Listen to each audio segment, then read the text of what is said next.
నిజమైన ద్రాక్షవల్లి నేను, మీరు తీగలు, మీరు నాలో అంటుకుంటే కానీ మీరు ఫలించరని యేసుప్రభు చెప్పాడు. ఇక్కడ విషయం ఏంటంటే కొంచెం జాగ్రత్తగా ఆలోచించాలి. దేవుడు ఒకటే అయినప్పుడు అది దేవుడు ఇది దేవుడు అని ఎడిపెడితే అదే మొక్కుకోవచ్చు కదా.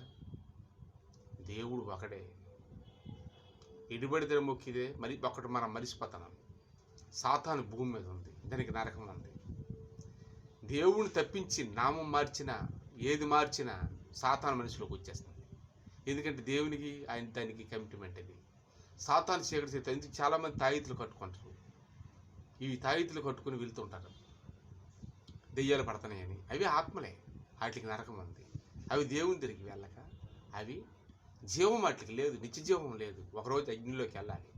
నిత్య జీవం అనేది ఏంటంటే యేసు ప్రభు, ఆయన పరలోకం ఆయనది. నా తండ్రి యందు నేను, నా యందు నీ తండ్రియు ఏకమై ఉన్నామనే విషయం మీకు తెలుసా అని అంటాడు.